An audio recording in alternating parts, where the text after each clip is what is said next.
Bueno, empezamos viendo un concepto que es posible que se lo cruce en algún momento, que se llama la función generadora de momentos. En inglés, la Moment Generating Function. Y la función generadora de momentos es una función que se define como la esperanza de e elevado a la t por x, donde x es nuestra variable aleatoria. Esta función se la van a cruzar siempre que necesiten mostrar que dos variables aleatorias son iguales. Si uno puede mostrar que las funciones generadoras de momentos de dos variables aleatorias son iguales, entonces esas dos variables aleatorias tienen la misma distribución. O por ejemplo, si uno quiere mostrar, como en el teorema central del límite, que una secuencia de variables aleatorias converge a una, digamos, normal estándar, entonces uno podría mostrarlo si lograra encontrar la función generada de momentos de esa secuencia, por ejemplo, de un x barra, y mostrar que esa secuencia de funciones generadas de momentos converge a la de una normal estándar. Entonces, el concepto de la función generada de momentos es muy útil para demostrar que dos variables aleatorias o secuencias de variables aleatorias convergen a alguna determinada distribución. La definición es esto, es esperanza de e elevado a la t por x. Es simplemente esto. Más explícitamente, esto quiere decir que si la variable aleatoria es continua, esto sería la integral de e a la t por x por la p de f. Mientras que si es discreta, sería la sumatoria de los x que toman probabilidad positiva de e a la t por x por la probabilidad de que la variable aleatoria tome cada uno de estos valores en particular. O sea, esto es la esperanza de e a la t por x. ¿Por qué se llama función generadora de momentos? Porque cuando uno deriva esta función, si uno la deriva, la primera derivada te va a dar el primer momento de la variable aleatoria, o sea, la media.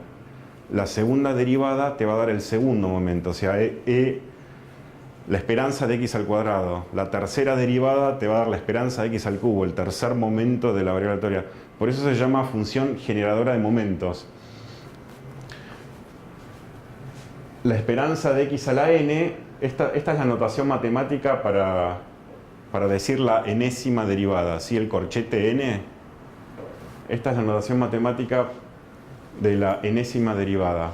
O sea, la primera derivada la llamamos m' o diferencial con respecto a t de la función m. La primera derivada sería m', bueno, esa sería la esperanza de x. La segunda derivada, la m', sería la esperanza de x al cuadrado. Entonces, cada variable aleatoria va a tener cada distribución tiene asociada una función generadora de momentos. Entonces, una variable aleatoria que siga una determinada distribución va a tener asociada a esa función generadora de momentos.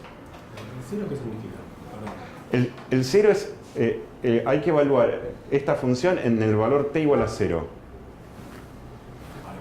Claro, o sea, vos derivás, o sea, lo que estamos diciendo es que, por ejemplo, el primer momento, que es la esperanza de una variable aleatoria x, esto va a ser la derivada de la función generada de momentos evaluada en t igual a 0. Sería m', el subíndice acá lo que denota es el nombre de la variable aleatoria. Es m' evaluada en el valor 0.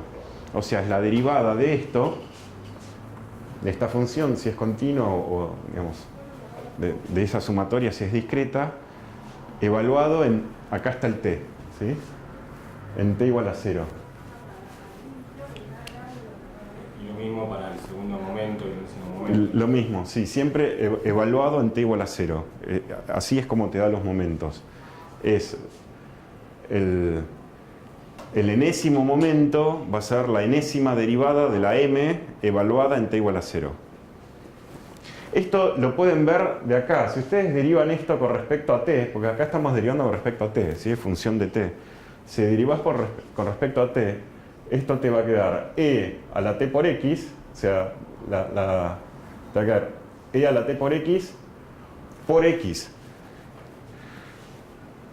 por la PDF. ¿Sí? Cuando vos derives esta parte de acá con respecto a x, te queda la derivada de e a la algo es e a eso mismo. Y después, por regla de la cadena, como estás derivando con respecto a t, te va a quedar el x acá, premultiplicando, si derivas una vez, ¿no? Cuando evaluás en t igual a 0, esto se convierte en e a la 1.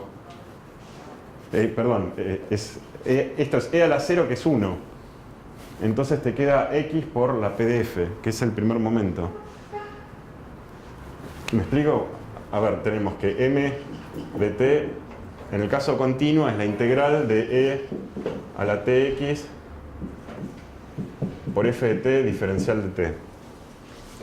Entonces, si uno deriva esto una vez, te va a quedar la integral de, es esto mismo, e a la tx, vos estás derivando con respecto a t, entonces por regla de la cadena, la derivada de t por x con respecto a t va a ser x. Entonces te queda un x acá por la PDF.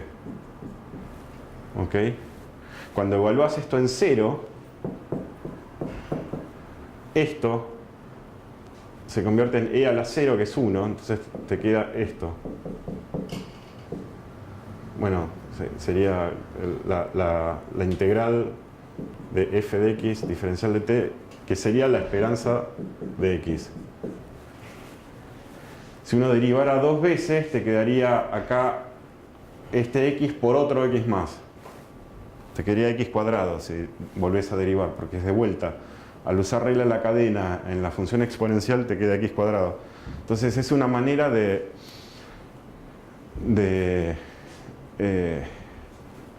escribir todos los momentos en términos de una función, digamos, de las derivadas de una función. O sea, es una función cuyas derivadas son los distintos momentos de una variable aleatoria.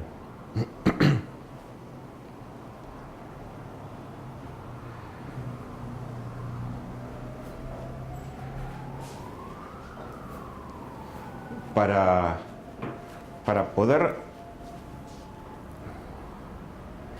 poder decir que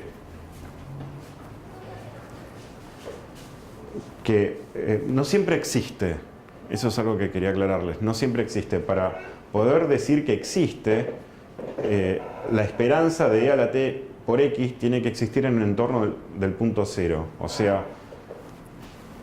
tiene que existir un h positivo tal que esta esperanza exista en un entorno del punto 0, ¿sí? Para todo t en menos h menor que t menor que h.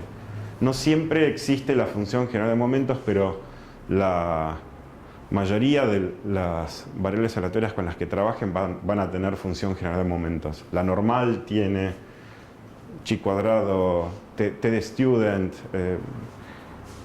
f, la binomial, la Bernoulli, Poisson, todas tienen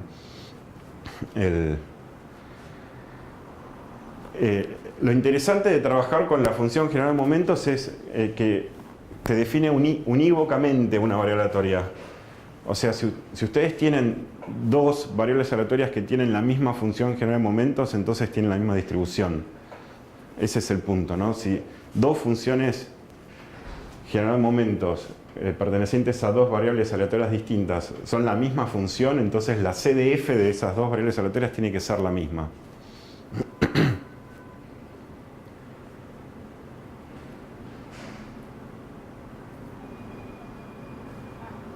Entonces, por ejemplo, ¿se acuerdan cuando comentábamos hace unas clases que si uno tiene chi cuadrados con un grado de libertad, que era, digamos, venía de, si uno arranca de una normal estándar,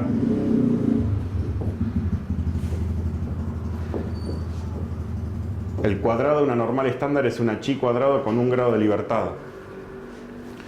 Y si nosotros sumábamos chi cuadrados con un grado de libertad que fueran independientes una con otra, tenías una chi cuadrado con, digamos, no sé si son n, las que sumás, con n grados de libertad.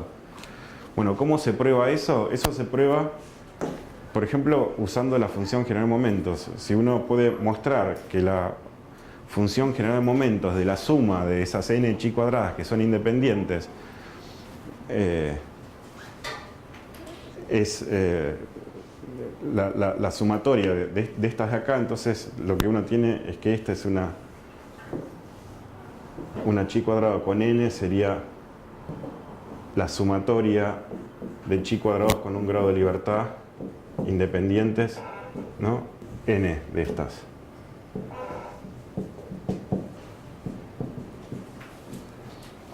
Independientes.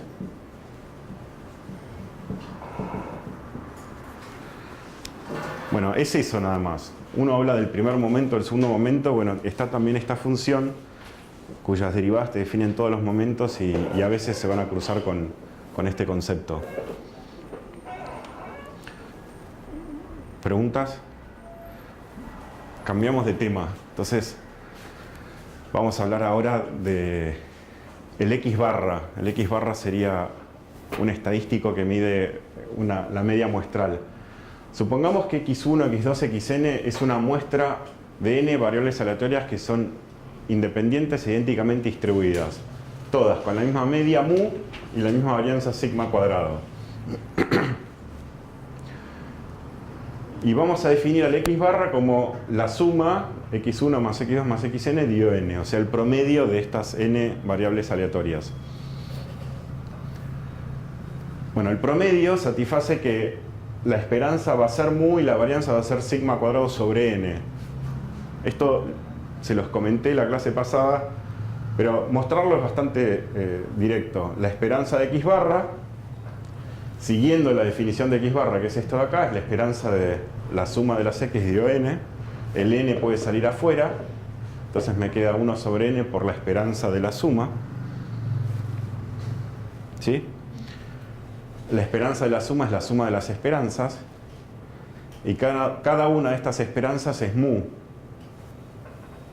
porque lo suponemos acá arriba. Entonces tendríamos 1 sobre n por corchetes, mu más mu más mu. ¿Cuánto es mu? N veces mu por n. Entonces se simplifican los n y esto queda igual a mu. ¿Ok? Para mostrar que la varianza es sigma cuadrado sobre n, hay que hacer una cuenta similar. La varianza de X barra es la varianza, esta es la definición de X barra, es de varianza de X1 más X2 más etcétera más Xn sobre n. El n sale al cuadrado afuera de la varianza. ¿Ok? Recuerden que sale al cuadrado, entonces me queda que es 1 sobre n al cuadrado por la varianza de la suma. Y la varianza de la suma es la suma de varianzas más todas las covarianzas. ¿Ok? ¿Sí? Más todas las covarianzas. Acá, por ejemplo, si ustedes tuvieran varianza de X1 más X2, esto es varianza de X1 más la varianza de X2 más 2 veces la covarianza entre X1 y X2.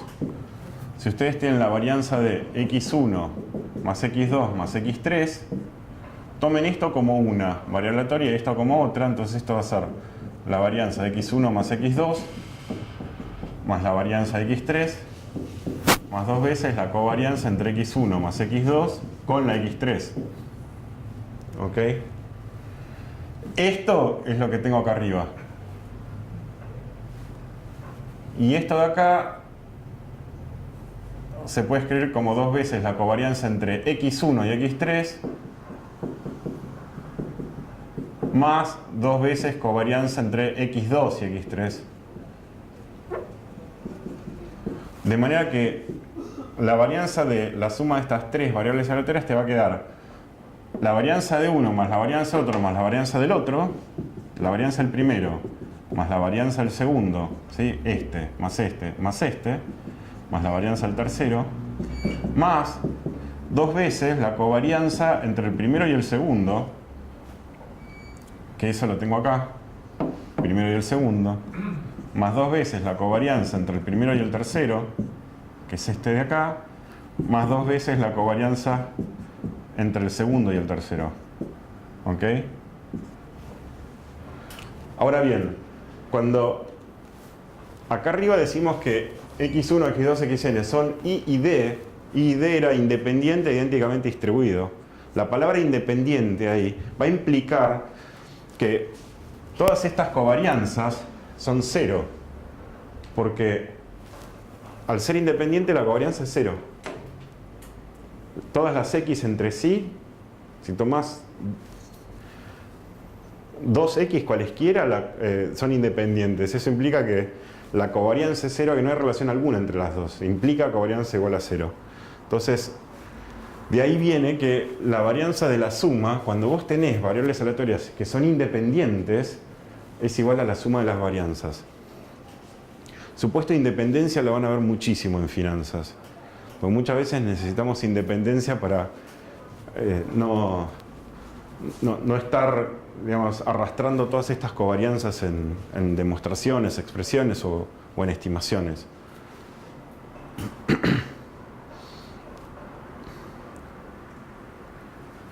Entonces, la varianza de la suma es la suma de las varianzas. Cada una de estas varianzas habíamos supuesto arriba que eran sigma cuadrado. Entonces vamos a tener esto es sigma cuadrado, esto es sigma cuadrado, etcétera, etcétera. Entonces, ¿cuántos sigma cuadrados vamos a tener acá en este corchete? N. ¿Sí? Son n sigma cuadrados. Entonces me queda n por sigma cuadrado sobre n al cuadrado, o sea, sigma cuadrado sobre n. O sea, la variable aleatoria, que es la media de todas estas x, va a tener la misma media, mu, que cada una de estas x, y va a tener varianza sigma cuadrado sobre n. ¿Ok? ¿Está bien? También podemos hablar del desvío estándar del x barra, que sería la raíz cuadrada de esto, y que nos quedaría entonces sigma dividido raíz de n. ¿Ok? Bueno, la clase pasada vimos también que si cada uno de estos x, x1, x2, xn, seguía una distribución normal, el x barra también sigue una distribución normal. ¿Ok? Esto de acá se cumple siempre. Lo único que pedís es que todas tengan la misma media, la misma varianza, que sean I y D, que sean independientes. Es todo lo que estás pidiendo acá para llegar a este resultado de varianza y de media. Si además son normales, x barra también es normal. ¿Ok? Eso es algo que uno puede agregar si necesita suponer normalidad del x barra. Esto se cumple cualquiera sea el valor de n.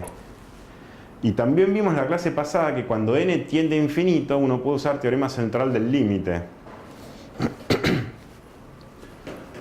Entonces, si independientemente de qué distribución tengan x1, x2, xn, podían ser cualquier cosa, Bernoulli, Poisson, binomial, sabemos que en la medida que sean i y d con esperanza mu y varianza sigma cuadrado, todas estas x, el x barra va a tener una distribución normal cuando n tiende a infinito por el teorema central del límite, y podríamos decir entonces que x barra menos la esperanza de x barra dividido la raíz cuadrada de la varianza, o sea, el desvío estándar del x barra, eso tendía a una normal 0,1, o sea, converge en distribución a una normal estándar.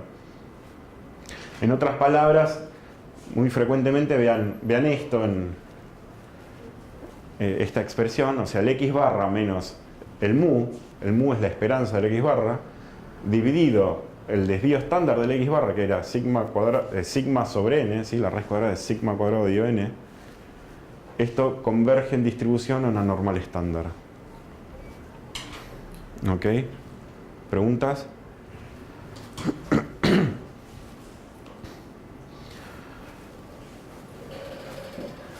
Bueno, a partir de este resultado, dada una muestra aleatoria que uno puede obtener, uno puede construir un intervalo de confianza para un parámetro, por ejemplo, para el mu, para la media. Entonces, ¿cómo se construye un intervalo de confianza? Bueno, acá voy a hacer el paso, digamos, inverso, digamos, cómo uno llega al intervalo de confianza. Uno termina usando siempre una fórmula, pero suponiendo que tenés una normal estándar, sabés que la probabilidad de que el valor absoluto de una normal estándar sea menor que 1,96 es 95%. Esto es el área del centro, ¿sí?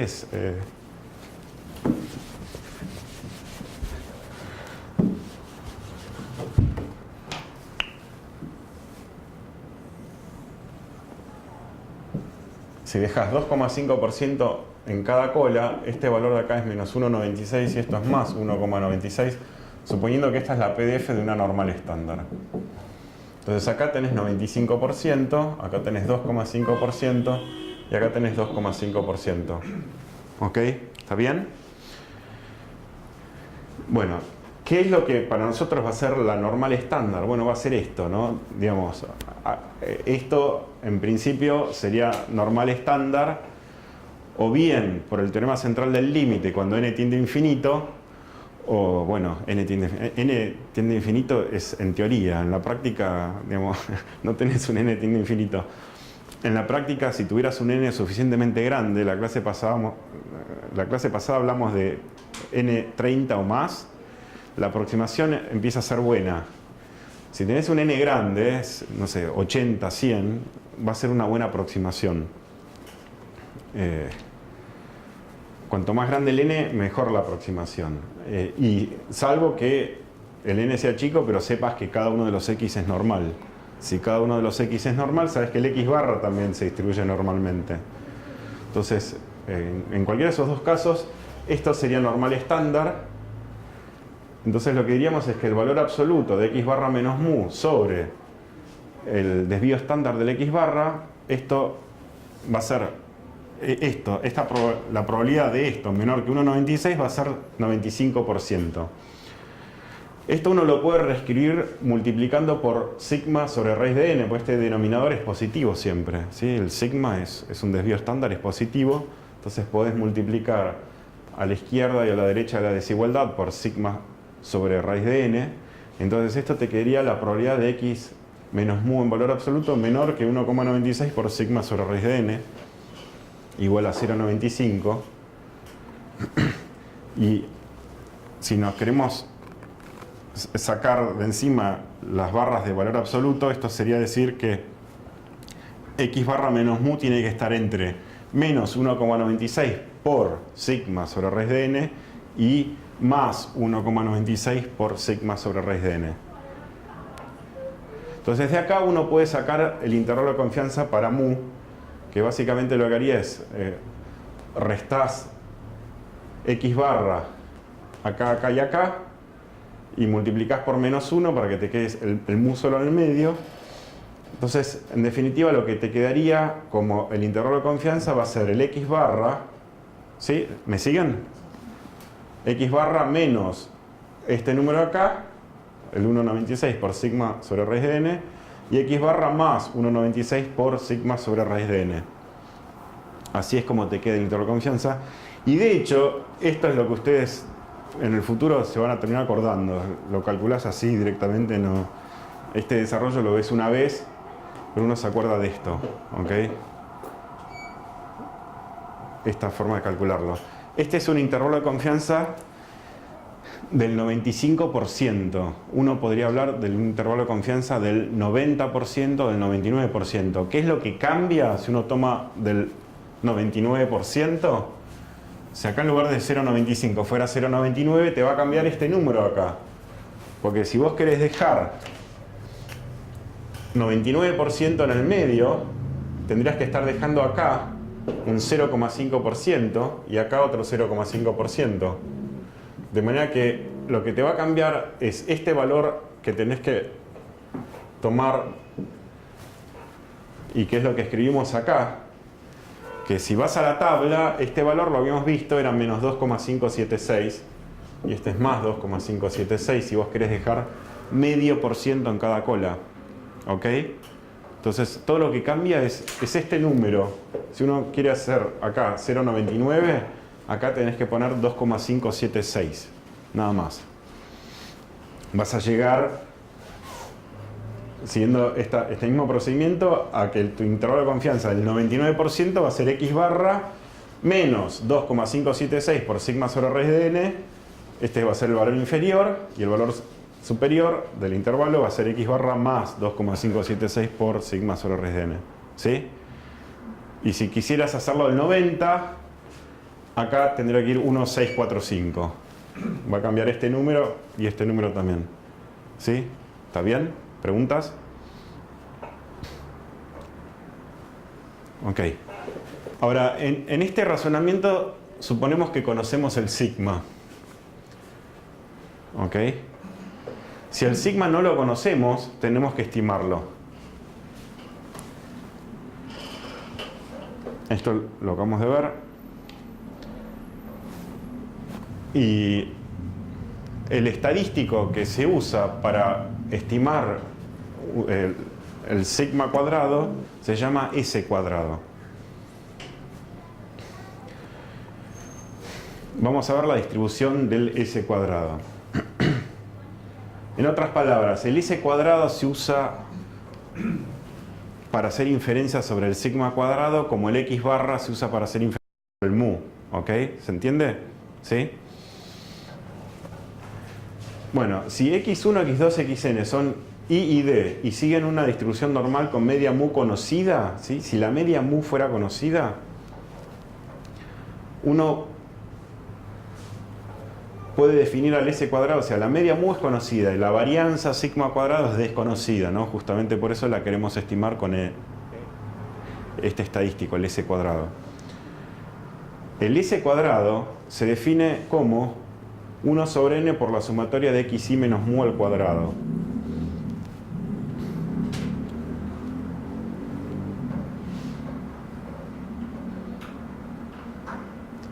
Pregunta. Xi menos mu, esto, a ver, xi menos mu sobre sigma, ¿qué distribución va a tener? Si estamos diciendo que x1, x2, xn son I y D y sigue una distribución normal con media mu conocida y varianza sigma grado desconocida. Está estandarizado. Esto va a ser normal. ¿Ok? Lo que tenemos en esta expresión, básicamente, bueno, el sigma no está acá dividiendo. Pero si acá tuvieras el sigma dividiendo, esto dividido sigma cuadrados, esto sería estar sumando normales estándares al cuadrado. ¿Ok? Bueno, de ahí viene que el S cuadrado va a tener una distribución chi cuadrado. Se puede demostrar que n por S al cuadrado sobre sigma cuadrado sigue una distribución chi cuadrado con n grados de libertad. ¿Ok? ¿Se entiende? La lógica viene de que uno estaría... Si uno tuviera xi menos mu sobre sigma, en toda esta expresión, divido... A ver, esperen. Olvídense lo que escribí en el pizarrón. Antes de lo que voy a escribir. Si ustedes miran nada más que esta parte que está en el paréntesis, xi menos mu, y lo dividen por sigma, eso es una normal estándar. Si la elevan al cuadrado es una chi cuadrado con un grado de libertad. Además estás diciendo que son independientes. Así que si vos sumás chi cuadrados con un grado de libertad, eso te da una chi cuadrado con n grados de libertad. ¿Ok? Bueno, entonces, si ustedes introdujeran el sigma cuadrado acá adentro, tendría que ponerlo también acá afuera. ¿Sí? Y, digamos, ¿cuántos de estos sigma cuadrados voy a tener? N sigma cuadrados. Entonces la idea es que esto de acá sería una chi cuadrado con n grados de libertad.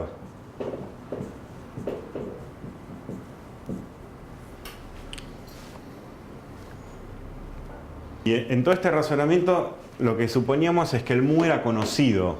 ¿Ok? En la práctica nunca conoces el mu ni conoces el sigma cuadrado. Tenés que estimar tanto mu como sigma cuadrado. Cuando el mu no lo conoces, lo que hacemos es usar este estadístico de x barra en lugar del mu.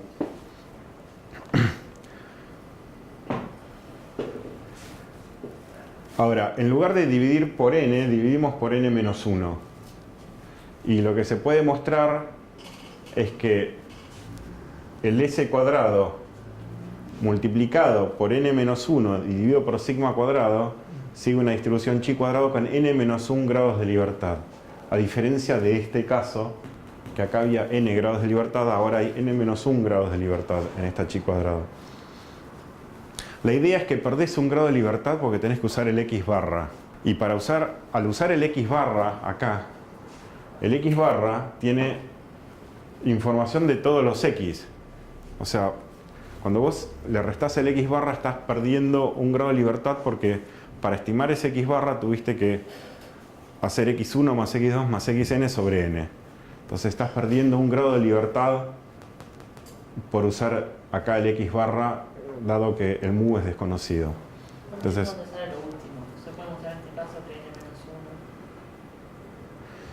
que este s cuadrado, ¿no? n-1 por este s cuadrado dividido sigma cuadrado sigue una chi cuadrado con n-1 grado de libertad. Perdés un grado de libertad por usar el x barra en lugar de mu, porque el mu es desconocido. ¿Ok?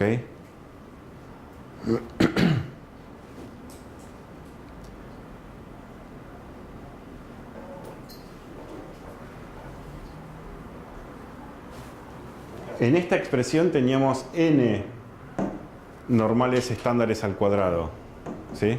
Al usar el x barra, este x barra es función de todas las x. Entonces lo que se puede mostrar es que en este caso uno podría escribir esto como la suma de el cuadrado de n-1 normales estándares al cuadrado. Porque perdés este grado de libertad por usar acá el x barra. Ese es la única diferencia. Entonces uno divide por n-1 y reemplaza el mu por el x barra y tiene en cuenta que esto es chi cuadrado con n-1 grados de libertad. Bueno, hace 2 clases vimos cómo se construyó una variable aleatoria t-student. Una t-student es una normal estándar dividido la raíz cuadrada de una chi cuadrado dividido por sus grados de libertad. En la medida que la z, la normal estándar, y la chi cuadrado sean independientes. ¿Ok? Una t de student es una normal estándar dividido una chi cuadrado, la raíz cuadrada de una chi cuadrado dividido por sus grados de libertad. ¿Sí? Z es una normal estándar, esta i es chi cuadrado con b corta grados de libertad. Entonces, si vos haces la normal estándar dividido raíz cuadrada de la chi dividido por sus grados de libertad, eso es una t student con la misma cantidad de grados de libertad que tiene la chi cuadrado.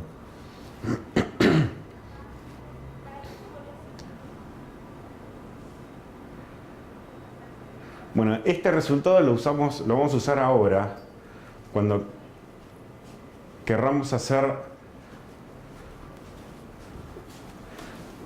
cálculos de intervalos de confianza como estamos viendo acá,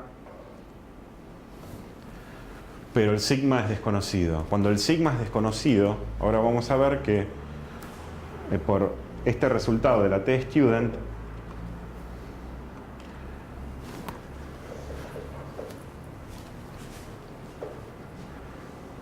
casi nada cambia, lo único que cambia es que tenés que usar la t-student en lugar de la normal. Bueno, entonces, fíjense el resultado. Sabemos que x barra menos mu dividido el desvío estándar del x barra, que era sigma sobre raíz de n, esta era normal estándar. También sabemos que n-1 por s al cuadrado sobre sigma cuadrado sigue una chi cuadrado con n-1 grados de libertad. Entonces, lo que teníamos recién era que la t-student era la normal dividido la raíz de la chi dividido sus grados de libertad. Entonces eso es lo que voy a escribir ahora. Esta es la normal. Entonces, si yo tengo la normal estándar dividido la raíz cuadrada de la chi cuadrado, que es esto, dividido sus grados de libertad, ¿qué me va a quedar? Bueno, fíjense, acá en esta expresión el n-1 que está acá se cancela con este n-1 que está ahí. ¿Ok? Se van los n-1. ¿Qué más se cancela? Este sigma que está acá está en el denominador del numerador. ¿Sí? Se va a cancelar con este sigma que está acá. Si lo sacás afuera de la raíz, este sería un sigma. ¿Sí? que está en el denominador del denominador. Entonces, este está en el denominador del numerador, este está en el denominador del denominador, se cancelarían. ¿Ok? El igual está acá, ¿sí? Este es el igual. ¿Ok? ¿Sí? Y si reescribís todo, te queda que esto es x barra menos mu dividido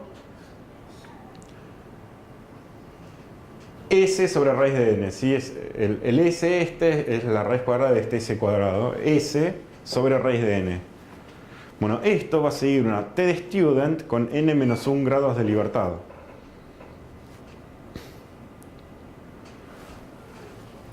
Fíjense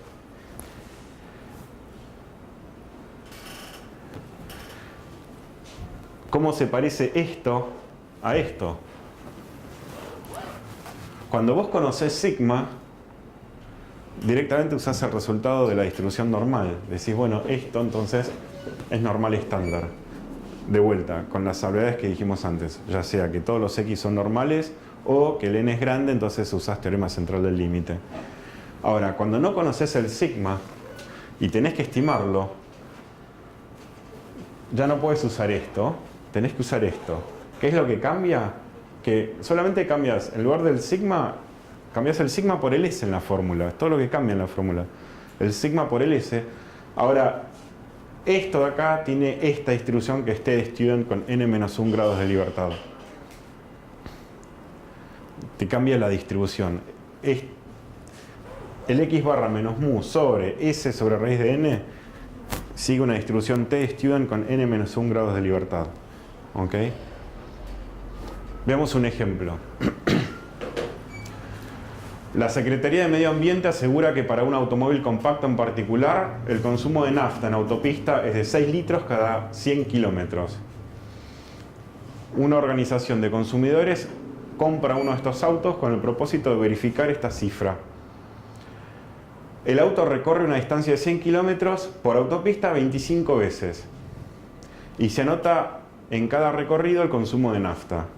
Se obtiene que en promedio el consumo de combustible es 5,7 litros con un desvío estándar de 0,5 litros. ¿Qué es 5,7 litros en términos de nuestros estadísticos? El promedio, el x barra. Y con un desvío estándar de 0,5 litros, ¿qué es? El S, ¿sí? Es el S, ¿ok? Bueno, si suponemos que el número de litros de combustible sigue una distribución normal, ¿existe alguna duda razonable sobre la cifra reportada por la Secretaría de Medio Ambiente?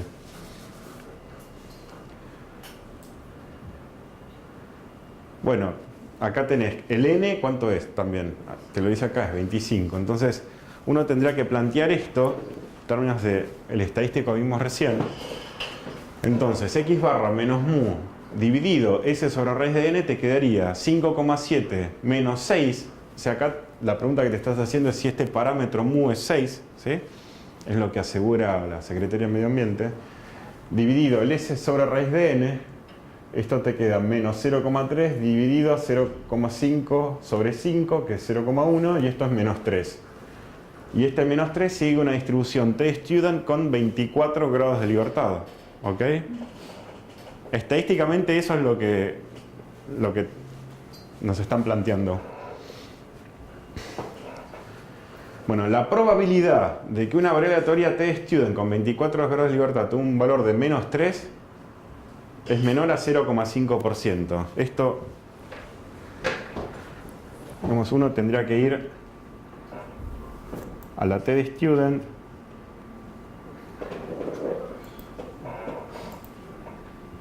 acá.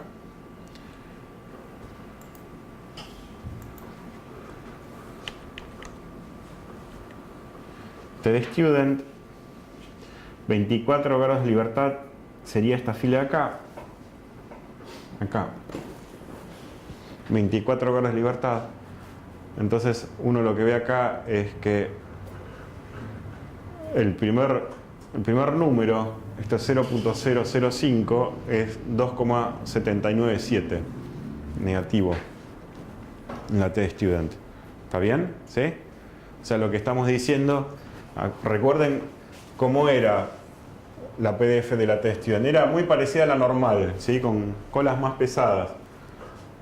Entonces lo que estamos diciendo es que para que acá quede 0,5% y por lo tanto acá 99,5% a la derecha,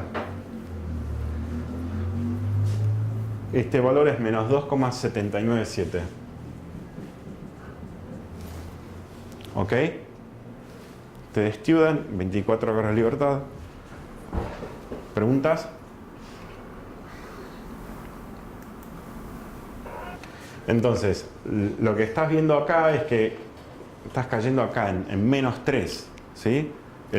Este estadístico te está dando menos 3. En otras palabras, estamos frente a un evento que tiene una probabilidad de ocurrencia menor a 5 en 1000, a 5 veces en 1000. ¿Ok? Es muy poco probable ver un evento de este tipo. Entonces uno lo que podría preguntarse es, bueno, si los supuestos sobre los que estamos basando este análisis son correctos o no, ¿no? En particular uno podría preguntarse, bueno, ¿será cierto que este mu es 6? Capaz no es 6, capaz es menor a 6. Entonces uno tendría muchas dudas acerca de este supuesto, si este mu realmente es 6. O, digamos, uno también podría cuestionar la normalidad, ¿no? Pero más particularmente uno cuestionaría si el mu realmente es 6. Uno tendría que pensar que acá el mu es menor a 6, si ves esta situación. ¿Ok? ¿Preguntas?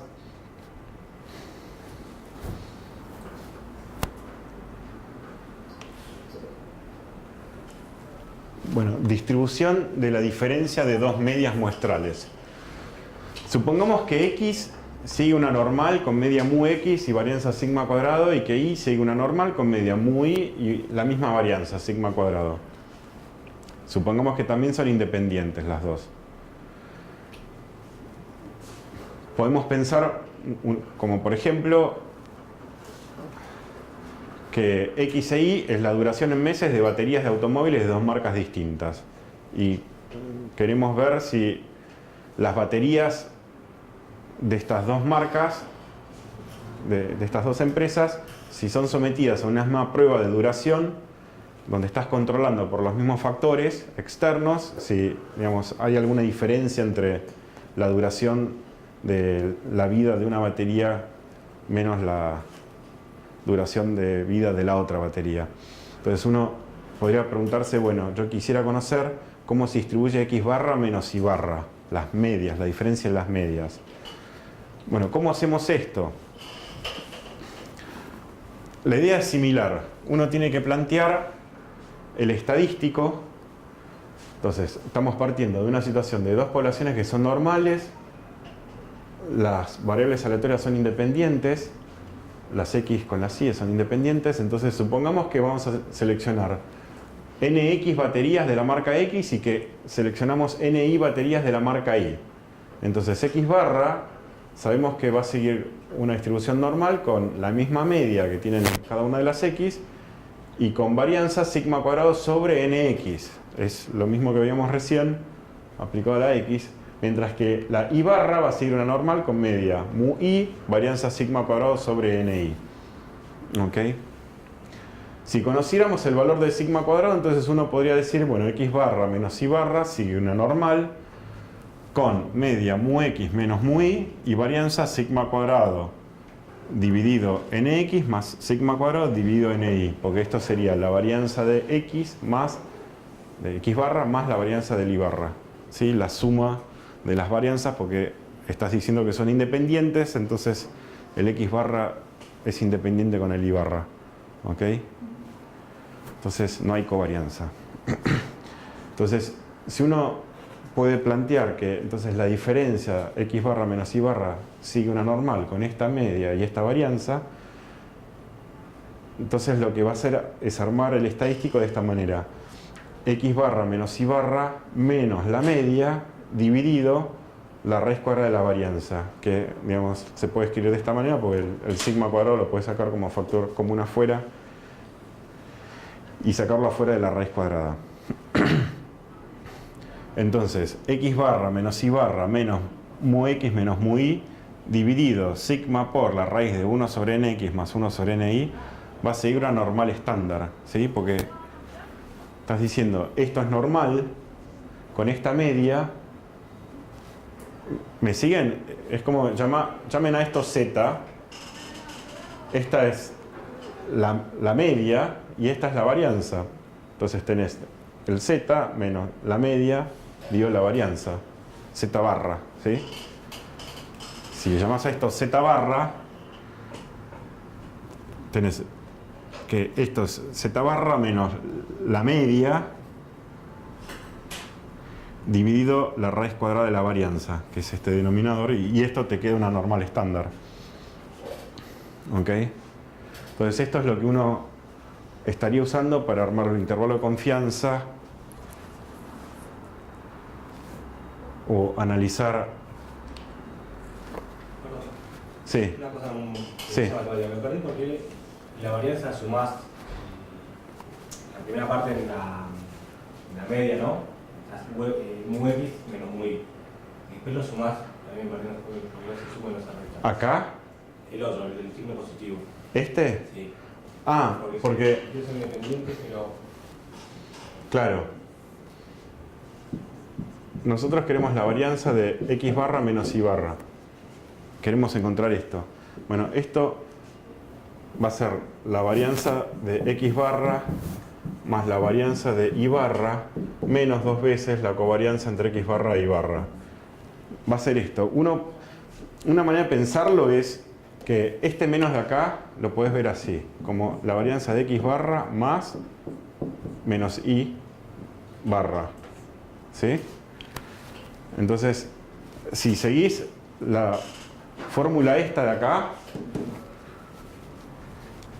y ves como una suma y a esta variable aleatoria como menos y barra, esto te quedaría que sería la varianza de x barra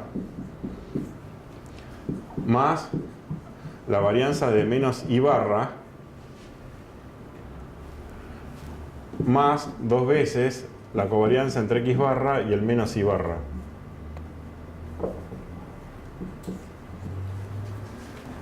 ¿Ok? Bueno, la varianza de menos y barra, acuérdense que cuando ustedes tienen varianza de a por x más b, esto es a cuadrado por varianza de x. Acá no hay b, acá es como que esto es 0 y esto es menos 1. Entonces, en esta parte de acá, ¿no? Entonces uno puede pensar en la varianza de menos y como que esto es lo mismo que escribir varianza de y. Entonces la varianza de una diferencia va a ser la suma de las varianzas menos 2 veces la covarianza. Lo que te cambia es que la covarianza tiene un signo negativo mientras que acá tiene un signo positivo. Eso es lo que te cambia, pero es la suma de las varianzas. La varianza de una diferencia de variables aleatorias es la suma de las varianzas. ¿Ok? Menos 2 veces la covarianza. La covarianza desaparece porque son independientes.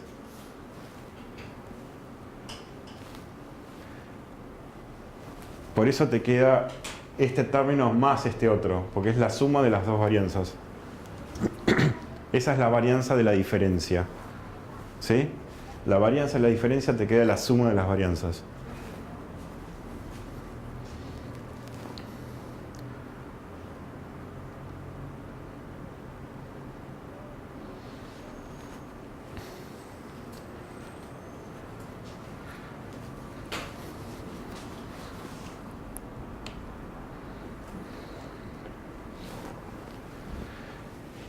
Bueno, sin embargo, en general no conocemos el sigma cuadrado y tenemos que estimarlo.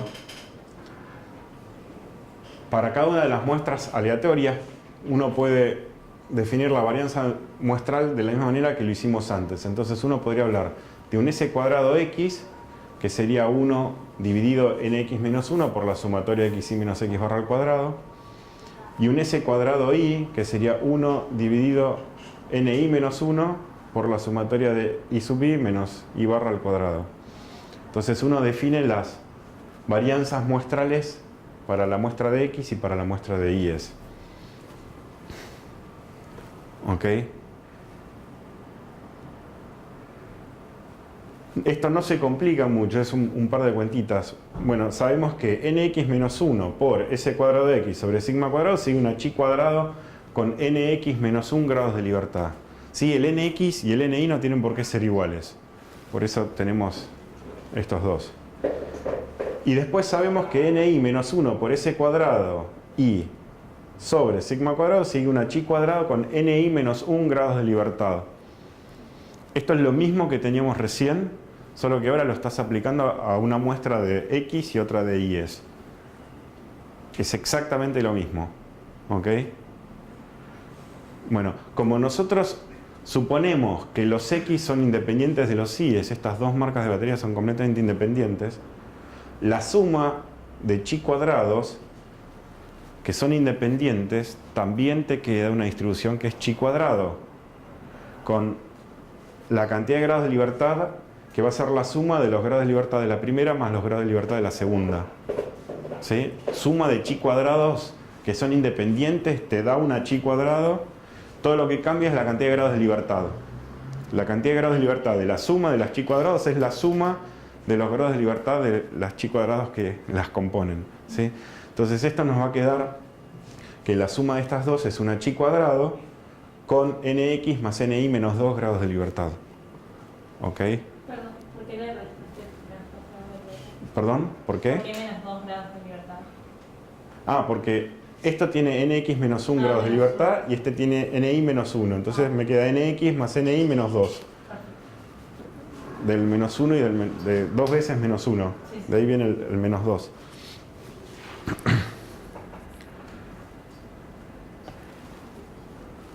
¿Ok? Entonces, la suma de las dos, o sea, nx menos 1 por s cuadrado x sobre sigma cuadrado más ni menos 1 por s cuadrado y sobre sigma cuadrado va a seguir una distribución chi cuadrado. Sí, esta x así como en itálica es el símbolo que se usa para denotar la distribución chi cuadrado. ¿Sí? No confundan esto con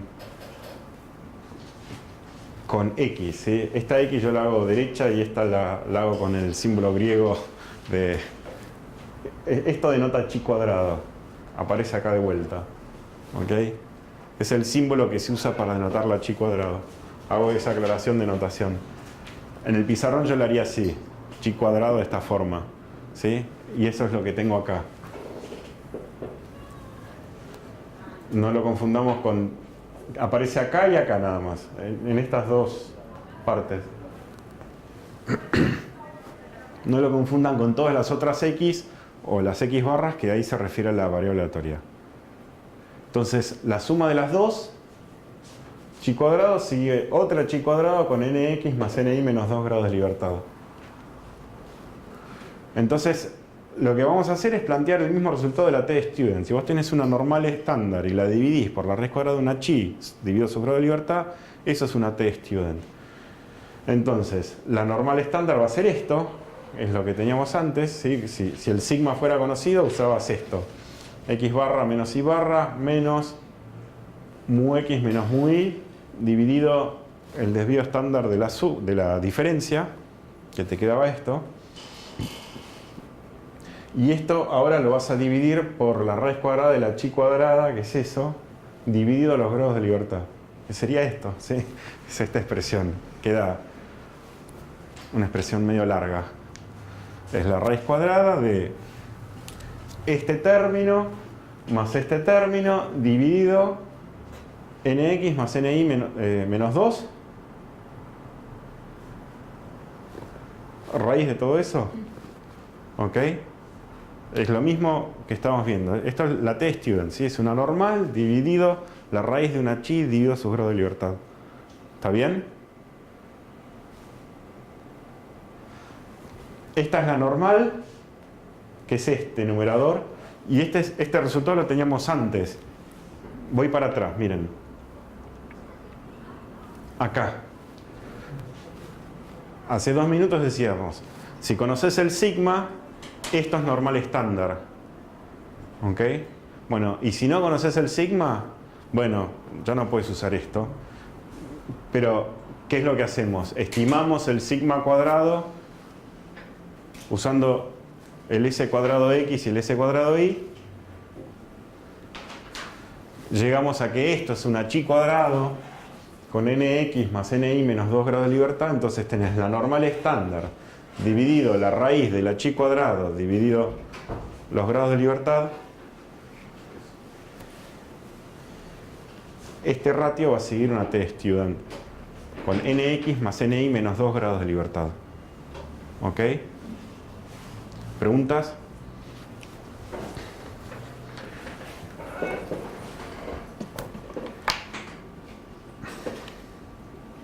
Uno podría simplificar en esta expresión acá los sigmas que aparecen en el numerador, en el denominador del numerador y en el denominador del denominador. O si quieren en el denominador, esto está en el denominador del numerador del denominador. Y se simplifica con este de acá, ¿está bien? Se van, desaparecen y nos queda esta expresión justamente porque el sigma es desconocido. Justamente el tema es que no te puede quedar un sigma si es desconocido mírenlo tranquilos, estos se van los sigmas, ¿sí? Se cancelan. Esto está en el denominador del numerador y esto está en el denominador del numerador del denominador, se van, ¿ok? Cuesta decirlo, pero capaz desde lejos se ve más claro que acá adelante. Estos se simplifican y queda esta expresión que no sé si se ve mejor o peor, pero en definitiva nos queda esta expresión, ¿sí? Y a veces uno se cruza con esta expresión y dice, bueno, ¿de dónde viene? Y bueno, pero viene siempre de hacer el cociente entre una normal estándar y la chi cuadrado dividido su grado de libertad a raíz de eso. ¿Ok? Viene de ahí. Entonces, esto es lo que tenemos que usar para, por ejemplo, si uno quiere hacer algún test sobre diferencia de medias. Suponga que usted tiene datos anuales de rendimiento neto de la acción de Telecom y de YPF por un periodo de 11 años.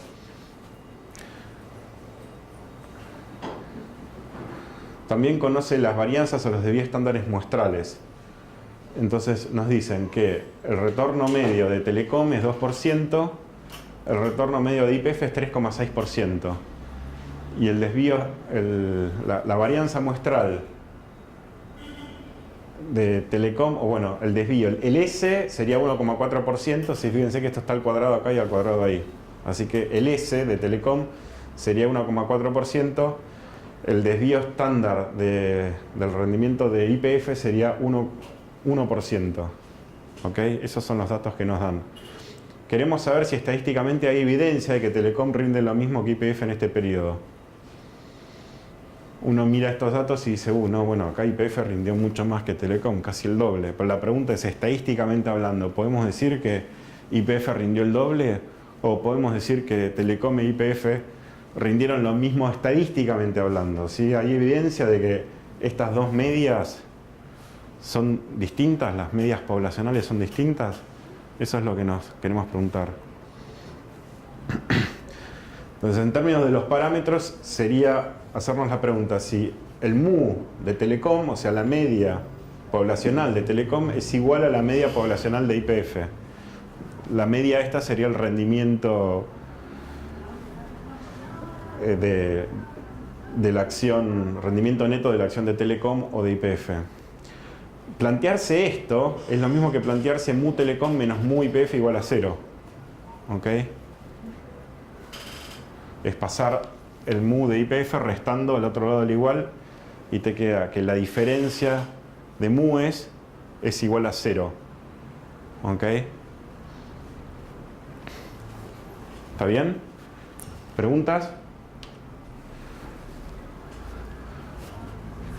Entonces uno lo que tendría que hacer es simplemente reemplazar todos los valores en la fórmula. Entonces, al escribirlo de esa manera, ahí ponemos un 0. Voy de vuelta. Cuando lo escribimos así, mu telecom menos mu IPF igual a 0, no conocemos el mu IPF ni el mu telecom. No conocemos estos valores. Pero lo que te estás planteando es si la diferencia es 0. ¿Ok? Si esas medias son iguales, entonces la diferencia es 0. Entonces, en esta fórmula que tenemos acá, este paréntesis lo reemplazás por 0 al usar esto. ¿Ok? Esto para la pregunta que nos estamos haciendo acá en particular de si esta diferencia de medias es 0, reemplazas esto por 0. Entonces, esto es reemplazar el rendimiento de telecom, ese va a ser mi X, el de IPF va a ser mi Y. Entonces me queda 2 menos 3,6 menos 0 en el numerador, dividido, y bueno, todo esto que está acá en el denominador, donde NX, NY, ambos son 11. Entonces, simplemente lo reemplazás y eso te queda, haciendo las cuentas, menos 2,94. ¿Okay?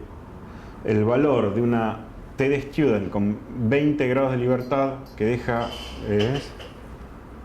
son 20 grados de libertad porque es 11 más 11 menos 2, ¿sí? Son 22 menos 2, 20 grados de libertad, que deja 0,5% del área bajo la densidad. A la izquierda de la tabla surge que el valor es menos 2,845, ¿sí? Pero vayamos y miremoslo. La tenemos abierta acá. Entonces, tenemos que mirar acá 20 grados de libertad.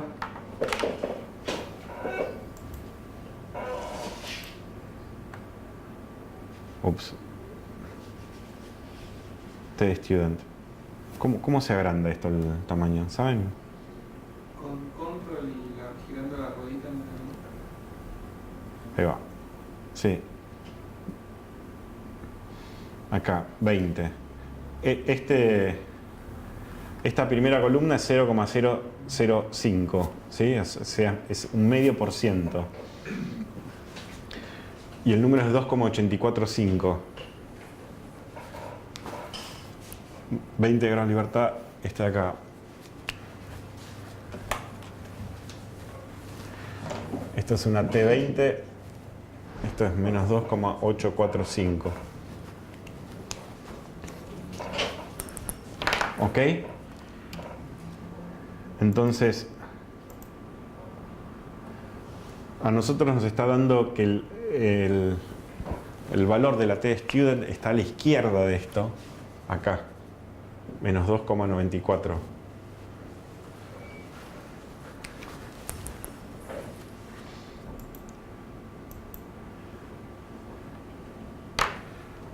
Entonces esto tiene una probabilidad menor que 0,5%. ¿Ok? Entonces uno podría decir que con una confianza del 99%, YPF rindió más que Telecom en este periodo de 11 años. ¿Ok?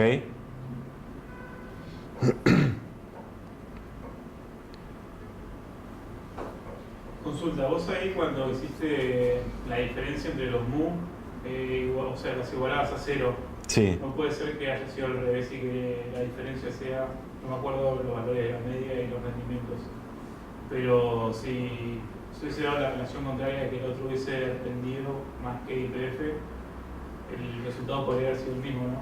Es exactamente el mismo, porque les muestro qué es lo que cambia.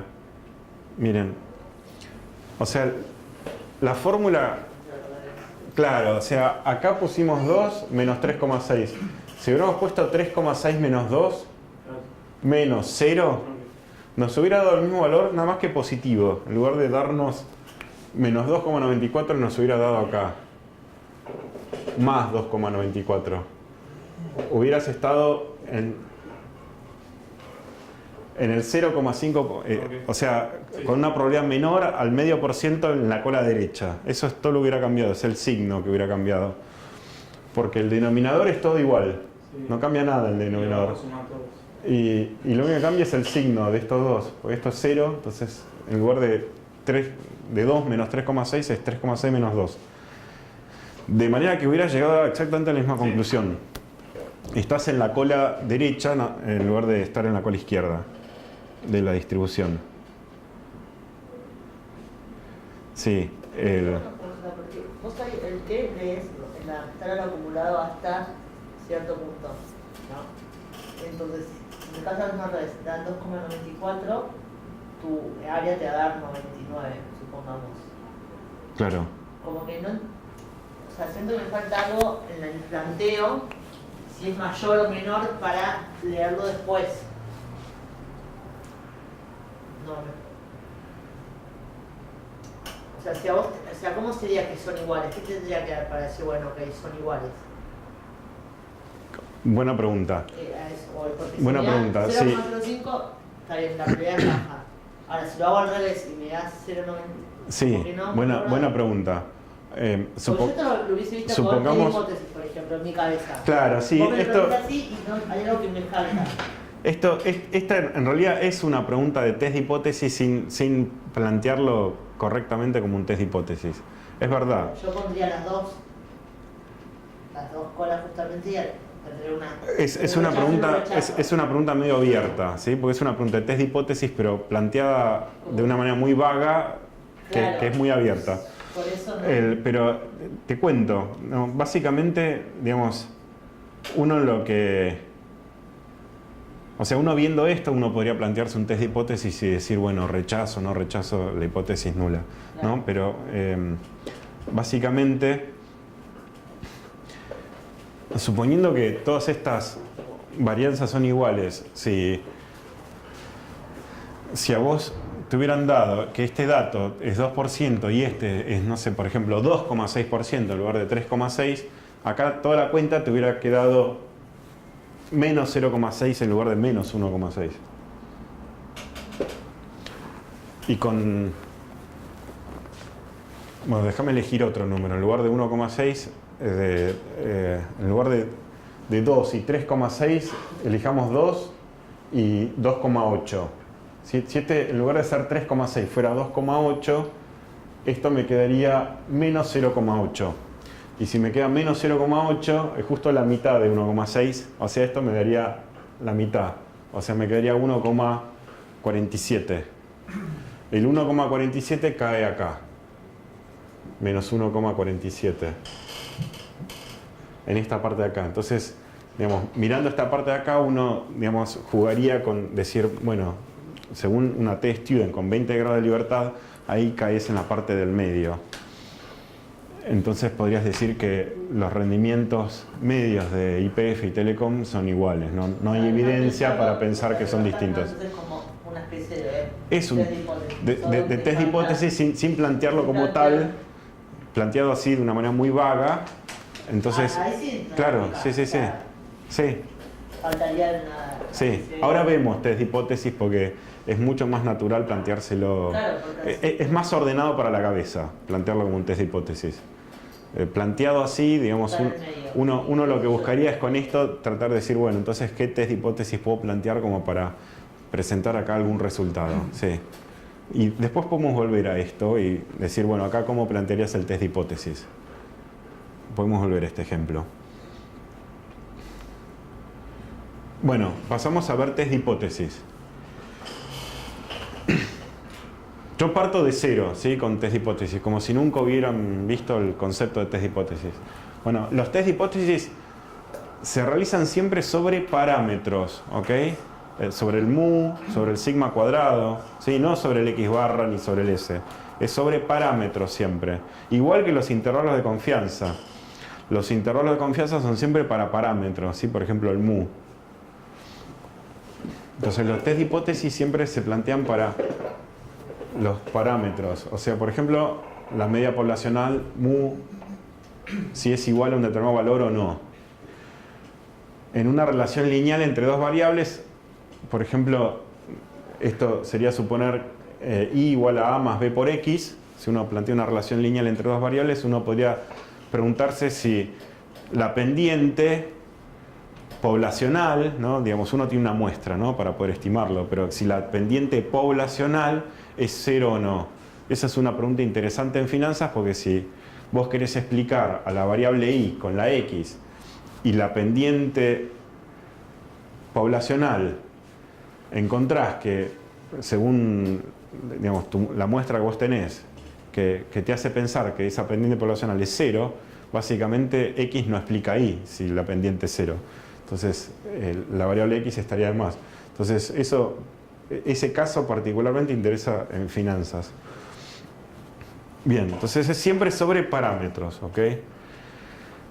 Y planteamos lo que se llama la hipótesis nula y la hipótesis alternativa.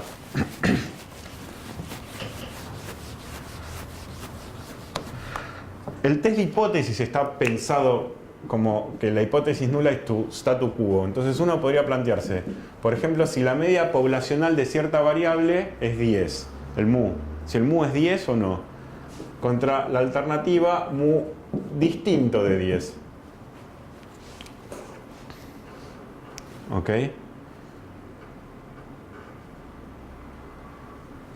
Bueno, estos se llaman tests a dos colas.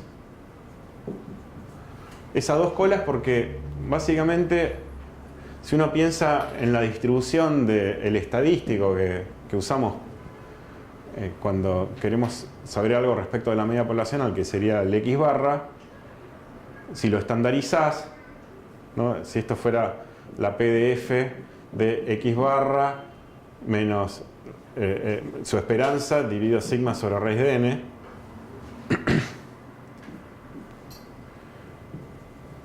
uno diría, bueno, yo voy a rechazar la hipótesis nula si encuentro evidencia de que caigo en esta cola de acá o en esta cola de acá, cuando uno plantea esto. Porque acá rechazás si el mu es más grande que 10 o si es más chico que 10, ¿sí?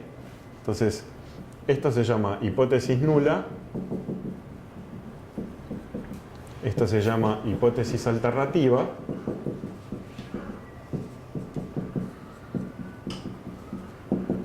El igual va siempre en la nula.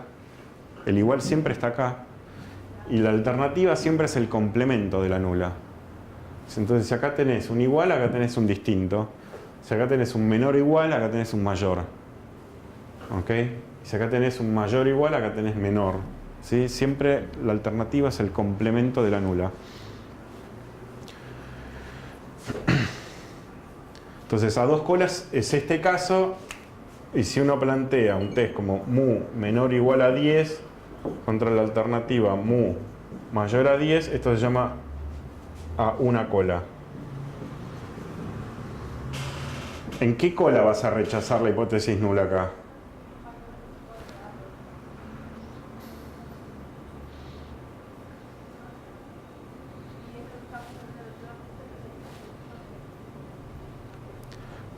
Exacto. Vas a rechazar acá. Acá yo rechazaría la hipótesis nula, ¿sí? En esta cola. Si vos encontraras evidencia, o sea, si encontraras un x barra que es muy, muy grande, y después vemos que es ese muy, muy grande, o sea, ¿qué quiere decir estadísticamente muy, muy grande? Si encontraras un x barra grande que te hace caer en esta cola de acá a la derecha, entonces estarías cayendo acá en lo que sería el caso de la hipótesis alternativa. Te llevaría a pensar que, bueno, capaz que estamos en esta situación de que el mu es más grande que 10. Entonces, eso, digamos, en esta cola sería la cola en donde estás rechazando H0, la hipótesis nula, ¿sí? En la derecha. Acá rechazás en las dos, ya sea que encuentres un x muy grande o un x muy chico, o sea que estés en cualquiera de las dos colas. Sí. Cuando tenés entonces igual, tenés una hipótesis a dos colas. Sí. Okay. Sí.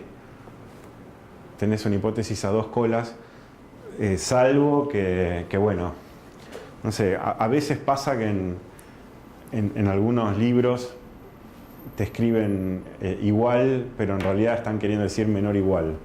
O te ponen un a lo sumo, pero te escriben el igual.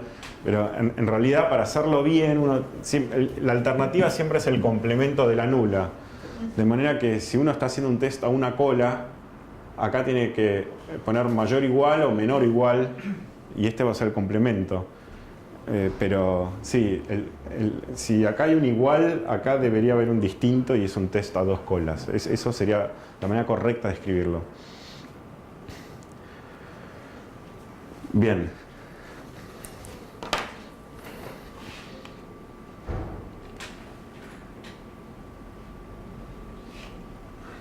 Bueno, cuando uno hace un test de hipótesis, hay dos errores que podemos cometer. Cuando uno hace un test de hipótesis, bueno, ante todo, decimos que rechazamos o no rechazamos la hipótesis nula. Esto es algo, digamos, que tiene una fundamentación estadística, porque uno plantea, digamos, todo el test de hipótesis partiendo de la base que lo que se está cumpliendo es la hipótesis nula y buscando evidencia de que si uno encuentra algo que te lleva a pensar que esa hipótesis nula, digamos, bajo los supuestos de que se cumple,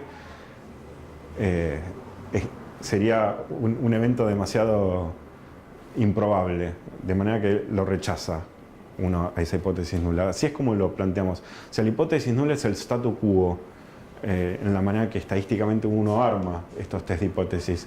De manera que lo que siempre tenemos que decir es que rechazamos o no rechazamos la hipótesis alternativa, ¿sí? Está mal decir acepto la hipótesis nula o está mal decir acepto la hipótesis alternativa, ¿ok? Es rechazo o no rechazo H0, siempre, ¿ok? Así es como correctamente uno tendría que referirse a un test de hipótesis. Bueno, y hay dos posibilidades acá. Una posibilidad es que la hipótesis nula sea verdadera y la otra posibilidad es que la hipótesis nula sea falsa. ¿Qué quiere decir eso? Imagínense que este es mi test de hipótesis, ¿no? Mu igual a 10 contra la alternativa mu distinto de 10. Que la hipótesis nula sea verdadera quiere decir que, bueno, verdaderamente mu es 10. Entonces, mu puede ser 10, vos haces tu test y llegás a la conclusión que rechazo la hipótesis nula. ¿Ok? Entonces, si yo rechazo la hipótesis nula cuando mu es 10, cuando la hipótesis nula es verdadera, estás cometiendo un error, ¿sí? Estás rechazando la hipótesis nula cuando no deberías, porque es verdadera, ¿sí? Cuando vos estás rechazando, si vos rechazás la hipótesis nula, vas a concluir que mu es distinto de 10. Entonces, si vos rechazás la hipótesis nula para concluir mu distinto de 10, cuando en realidad mu es 10, el tema es que no observás nunca el mu porque es un parámetro poblacional. No lo observás, no es algo que puedas corroborar esto. Pero estarías cometiendo un error. Ese error se llama error tipo 1. ¿Sí? El error tipo 1 es rechazar la hipótesis nula cuando la hipótesis nula es verdadera. ¿Ok? Si la hipótesis nula es verdadera y yo no rechazo la hipótesis nula, no cometo ningún error. Estoy bien. Si yo rechazo la hipótesis nula cuando la hipótesis nula es falsa, o sea, mu es distinto de 10, supongamos es 9,8, y yo rechazo la hipótesis nula, que mu es 10, para concluir que mu es distinto de 10, bueno, tampoco estaría cometiendo un error en este caso. Ahora, la otra posibilidad es que yo no rechace la hipótesis nula y que la hipótesis nula sea falsa. O sea, que el mu no sea 10, ¿no? Que el mu sea 9,8 y que yo diga, bueno, no rechazo la hipótesis nula, en cuyo caso yo voy a tender a pensar que, bueno, no hay evidencia para pensar que mu es distinto de 10. Bueno, ahí estaría cometiendo otro error, ¿sí? Y este error se llama error tipo 2. El error tipo 2 es no rechazar la hipótesis nula cuando la hipótesis nula es falsa.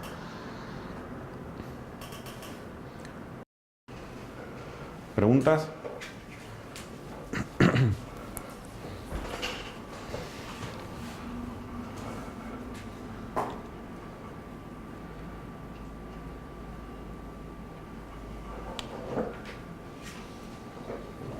Bueno, entonces veamos los pasos que tenemos que seguir para hacer un test de hipótesis. El primer paso va a ser fijar un determinado nivel de probabilidad de error tipo 1 con el que vamos a trabajar. En general se fija un 5%, a veces se fija el 1 y a veces el 10%. ¿Sí? De error tipo 1. Vamos de vuelta. O sea, lo que vas a fijar es esto. esto lo vas a fijar, vas a decir, bueno, yo voy a trabajar con una probabilidad de error tipo 1 del 5%.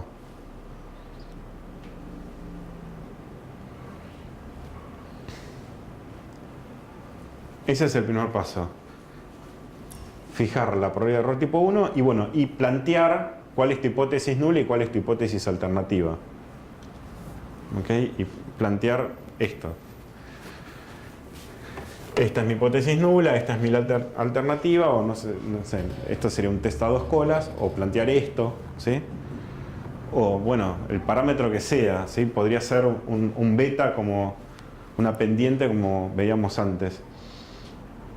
Este es el primer paso. El segundo paso es calcular lo que se llama el estadístico bajo la hipótesis nula.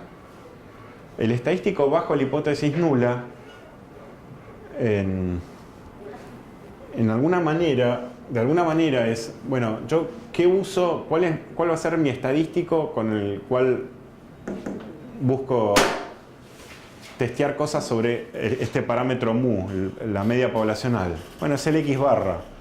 Entonces, dependiendo de cuál sea el parámetro que está implicado en este test de hipótesis, vos vas a tener que buscar el estadístico que usás para referirte a ese parámetro. Entonces, en el caso de, si acá tenés mu, sería el X barra.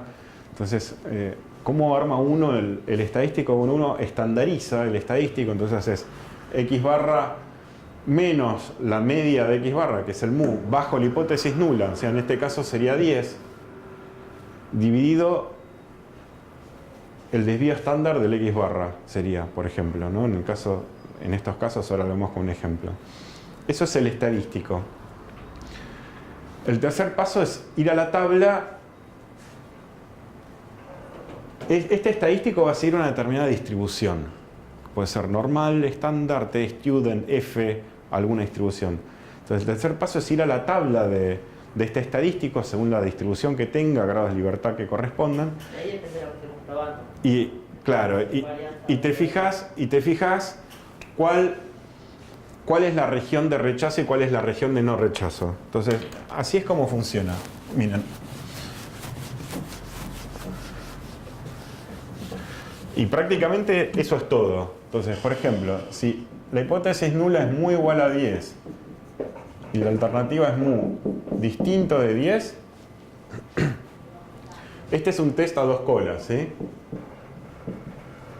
Si elegimos una probabilidad de error tipo 1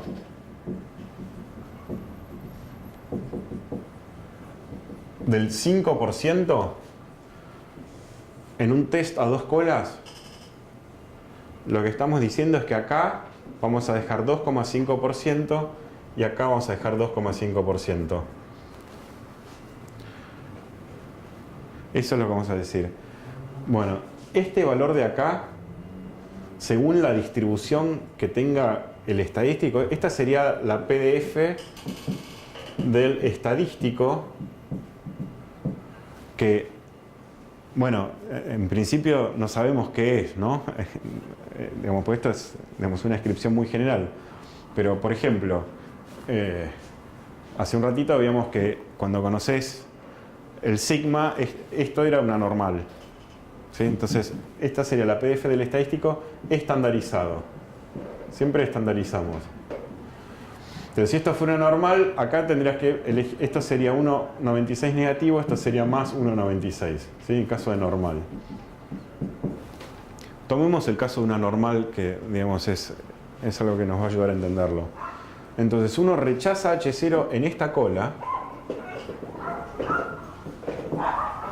y rechaza H0 en esta otra cola.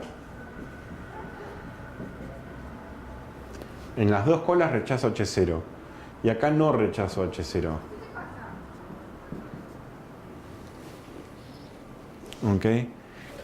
Esto de acá, este número de acá es lo que estamos viendo acá en el paso 3. Estos dos números, el paso 3, que es lo que llamamos el valor crítico, ¿sí? Estos son los valores críticos.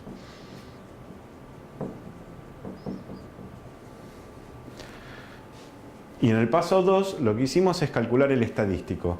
Si el estadístico, tu X barra menos mu, o sea, mu reemplazando por el valor bajo H0, sobre el desvío estándar del X barra cae en esta región, acá, por ejemplo, fuera este valor de acá, no sé, menos 0,40, entonces no rechazás la hipótesis nula. Esa es tu conclusión. No rechazo H0. Y si cae en alguna de estas dos colas, rechazo H0. ¿Ok? Entonces, esto es el estadístico. Si el estadístico cayó acá, en este valor, es la región donde no rechazo la hipótesis nula. Entonces mi conclusión es no rechazo la hipótesis nula. Si el estadístico cae en esta cola acá, entonces rechazo la hipótesis nula. Si cae en esta cola acá, rechazo la hipótesis nula. ¿Ok? Entonces, en las colas rechazás la hipótesis nula, en la parte del medio no rechazás la hipótesis nula. ¿Ok? ¿Preguntas? ¿Se entiende? Ahora lo vimos con ejemplos.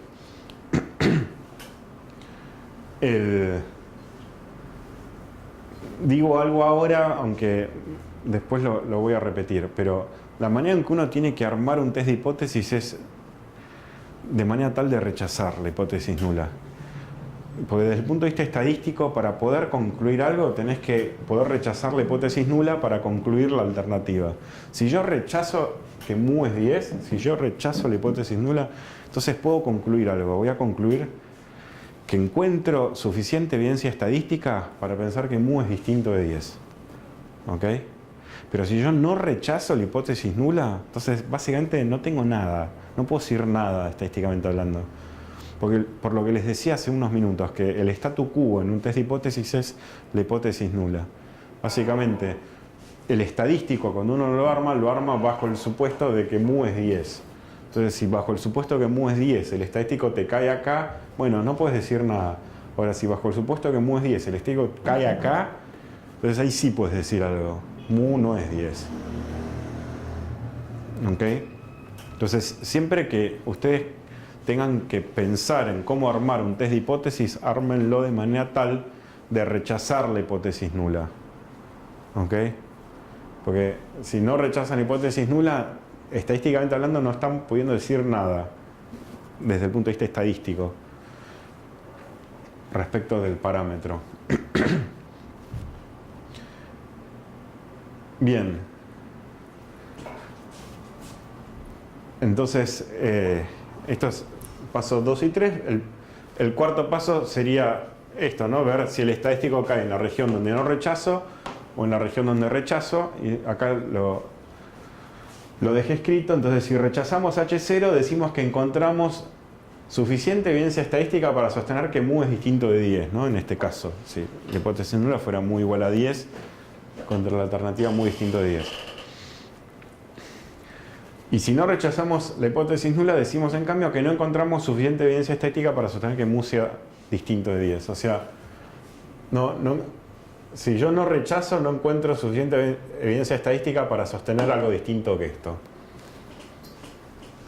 Entonces, en definitiva, desde el punto de vista estadístico, uno pensaría, bueno, mu sería 10 si yo no puedo rechazar. Pero eso, digamos, desde el punto de vista estadístico no es un resultado, ¿sí? No estás pudiendo rechazar tu hipótesis nula y no estás pudiendo presentar un resultado. Bueno, en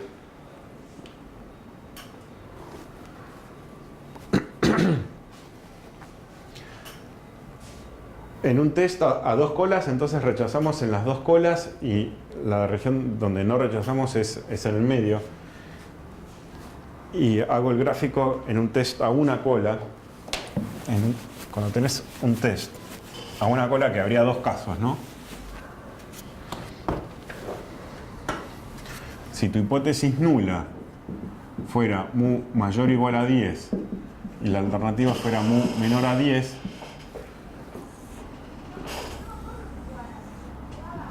¿en qué cola vas a rechazar? Mientras que si mu fuera menor o igual a 10 contra la alternativa mu mayor a 10,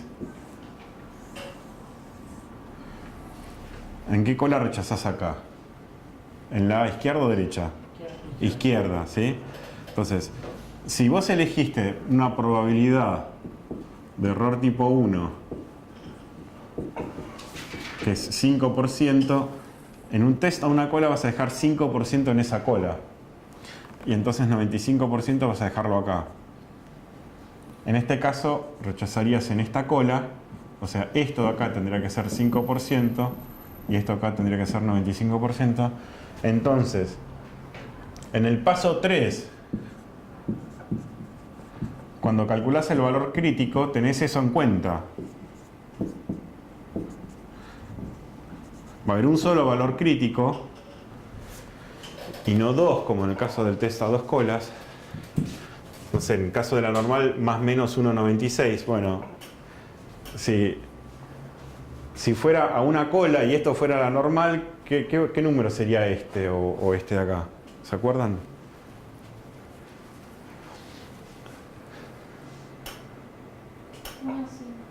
Uno, 1,645, exacto, ese, sí, es el 1,645. Fíjense que, o sea, el 2,5% en cada cola, que era lo que quedaba a la izquierda o a la derecha de 1 más o menos 1,96, te cambia. Entonces, este es el 1,645 negativo, 1,645 positivo. Entonces, si el test es a una cola o a dos colas, usando una probabilidad de error tipo 1 de 5% en este a dos colas o en esos que son a una cola, lo que te cambia es el valor crítico, es el paso 3, ¿sí? O sea, vos tenés que fijarte cuál es el valor de la tabla que corresponde que te deje 5% en la cola izquierda o derecha, según sea el caso. ¿Se entiende? ¿Sí? Mientras que cuando es a dos colas, este 5% lo repartís entre las dos colas, 2,5 y 2,5. ¿Ok? La suma del área de rechazo es tu probabilidad de error tipo 1 siempre, en el test a dos colas.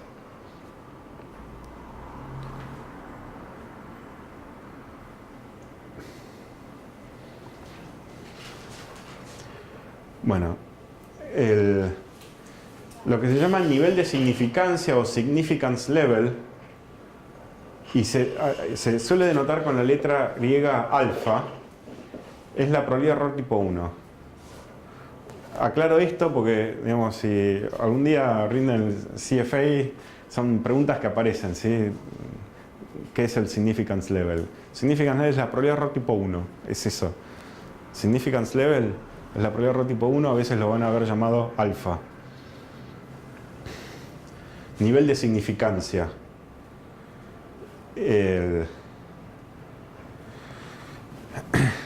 En general se trabaja con 5%, a veces se trabaja con 1 y a veces se trabaja con 10%. ¿Ok? Digamos, son los tres números usuales: 1, 5 o 10. Si vos trabajás con una probabilidad de error tipo 1 del 1%, tendrías que estar dejando medio por ciento en cada cola. ¿Ok? Si es a dos colas. O 1% en la cola que corresponda si es a una cola. Y si trabajas con una probabilidad de error tipo 1 del 10%, estarías dejando 5% en cada cola o 10% acá en la cola que corresponde. ¿Preguntas?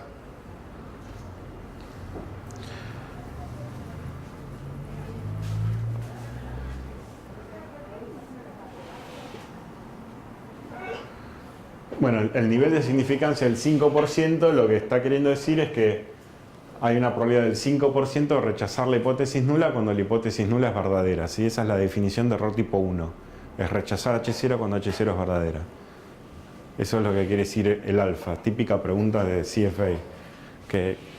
Que parafraseen qué quiere decir el nivel de significancia de 5%. Es que la probabilidad de rechazar la hipótesis nula cuando es verdadera es 5%. Bueno, otro concepto es el de potencia de un test.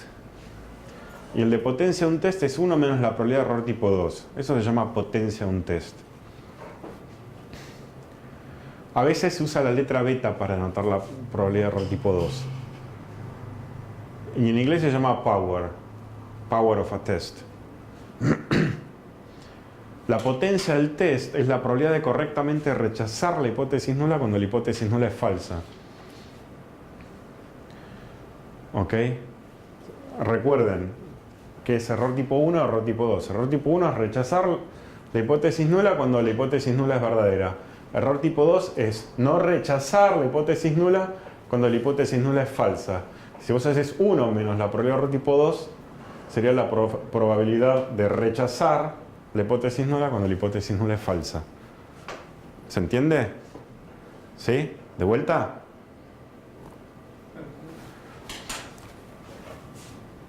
Teníamos la definición. Error tipo 1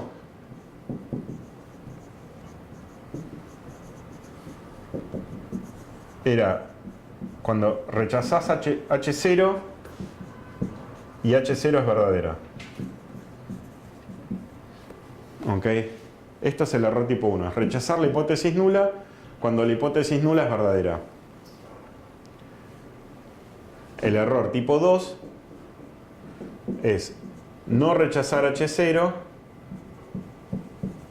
cuando H0 es falsa. Estos eran los dos errores que podíamos cometer. Bueno, el alfa o el nivel de significancia, el significance level, es la probabilidad de cometer un error tipo 1. Es esto, lo que fijamos acá, en el paso 1. Eso es el alfa. Y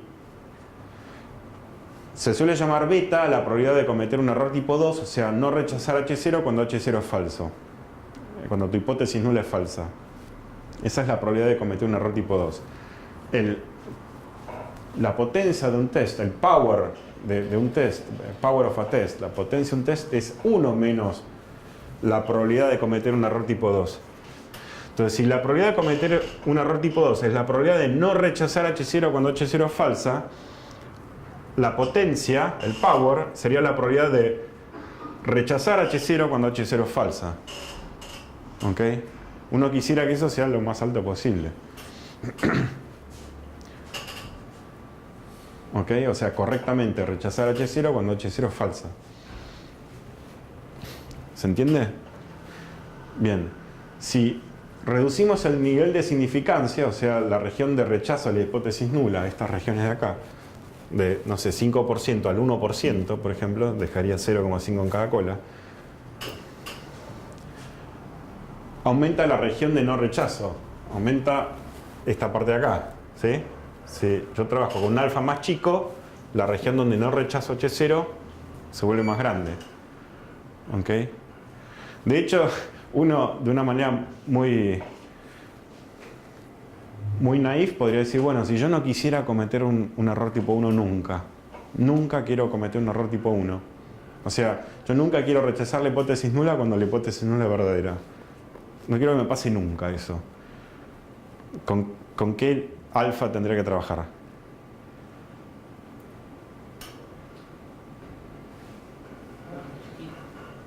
Sí, 0.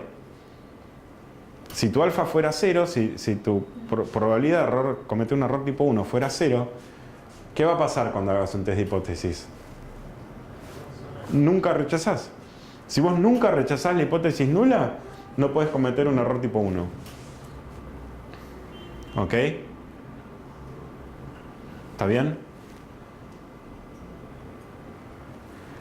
Por eso lo que les decía hace unos minutos es que, digamos, la primera cosa que uno hace es decir, bueno, fija un nivel de probabilidad de error tipo 1, lo fijás antes de ponerte a trabajar, de hacer tu análisis, fijás el alfa y planteás tu test de hipótesis, ¿no? Haces las dos cosas juntas, lo planteo test de hipótesis y bueno, y el alfa con el que voy a trabajar. Bueno, la potencia de un test solo puede aumentarse si se reduce la probabilidad de cometer la probabilidad de un error tipo 2, o sea, para que esto aumente, esto tiene que caer. Es decir, si se reduce el área de no rechazo de H0. Y esto puede lograrse si se trabaja con una mayor probabilidad de error tipo 1. O sea, hay un trade-off acá, claramente, pero en realidad no es algo fácilmente calculable la potencia de un test. Hay otra manera de aumentar la potencia de un test para una cierta probabilidad de error tipo 1. Si uno fija la probabilidad de error tipo 1, la manera de aumentar la potencia de un test es que te aumente el tamaño de tu muestra. Porque, o sea, en otras palabras, fíjense, miren, esto es lo que estaría pasando. Cuando uno hace estos gráficos y dice, esta es mi región de rechazo y mi región donde no rechazo. Si yo rechazo acá y rechazo acá, esto sería la PDF bajo H0. Entonces acá es donde no rechazás. Si lo que vos estás diciendo es que, bueno, tu hipótesis nula es falsa, vos tendrías otra PDF que podría estar a la izquierda o a la derecha.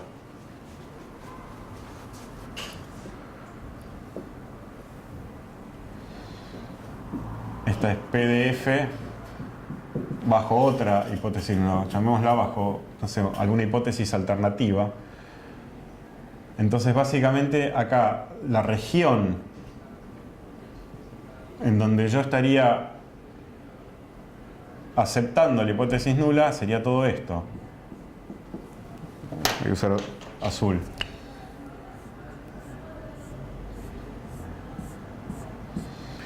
¿Por qué? Porque, o sea, vos rechazabas en esta cola. Bajo la hipótesis nula, vos rechazabas acá. Si tu estadístico caía acá, vos no rechazabas. Entonces, si la PDF bajo la hipótesis alternativa fuera esta de acá, digamos, el área donde, digamos, de cometer un error tipo 2 sería todo esto en azul.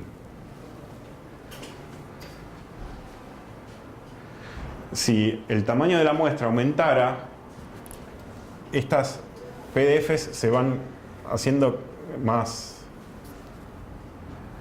con mayor probabilidad cerca del X barra, o sea, cerca de tu X barra, cerca del mu que están suponiendo las distribuciones de estas dos distribuciones, bajo H0 y bajo alguna hipótesis alternativa. Este sería el mu igual a mu 0, y esto de acá, el mayor valor sería el mu igual, no sé, en un mu alternativo. Estas PDF se te van haciendo más concentradas en el mu y esto se te iría reduciendo. Esa es un poco la intuición, ¿no? De por qué un mayor tamaño de la muestra te estaría aumentando la potencia de un test dado un cierto nivel de significancia. Veamos un ejemplo y, bueno, y paramos unos minutos. Un fabricante de pilas sostiene que la vida de sus pilas tiene una distribución normal con media 30 horas. Se toma una muestra aleatoria de 81 pilas y se observa una media de 29 horas de vida con desvío estándar de 5 horas. Utilizando un nivel de significancia de 5%, determina si la afirmación del fabricante es acertada. O sea, lo que dice es que sus pilas tienen una vida media de 30 horas. ¿Ok? Entonces, ¿cuál sería acá la hipótesis nula? Claro, que mu igual a 30.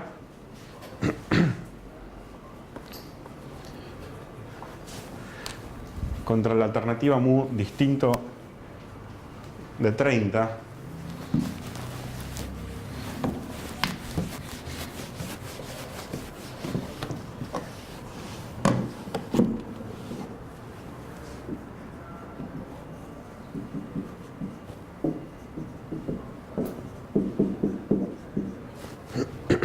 Entonces, gráficamente,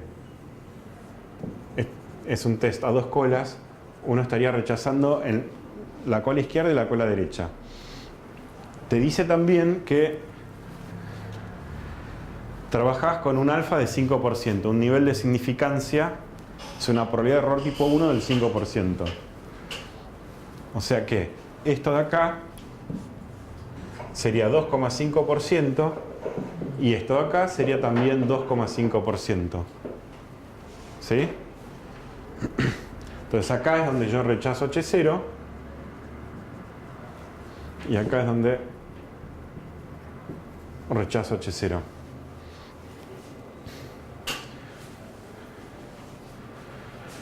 Bueno, calculamos el estadístico que es el apropiado para este tipo de de test de hipótesis. Como la varianza poblacional es desconocida, hay que estimarla. ¿Ok? Entonces acá es donde entra, bueno, cuál es el estadístico correcto que tenemos que estar mirando. El sigma no lo conoces, sigma cuadrado no lo conoces. Justamente en el enunciado te decían que la vida media, el X barra, era 29 horas con desvío estándar de 5 horas. O sea, la raíz cuadrada del S cuadrado está diciendo 5 horas. O sea, el S es 5 horas. ¿Sí? Entonces, el estadístico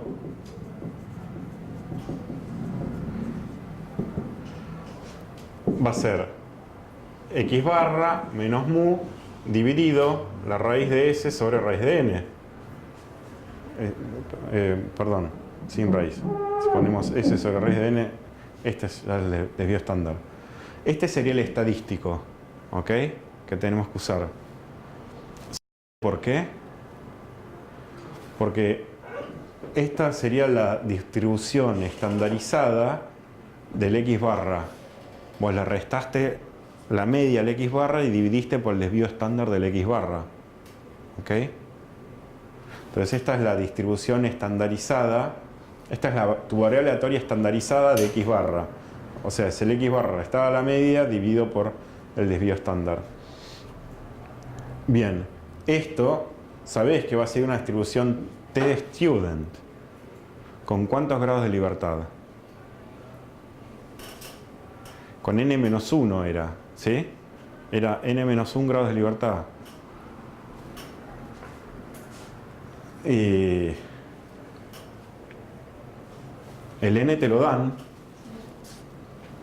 El n son 81 pilas que se tomaban. Acá te dicen 81 pilas. Entonces, sí,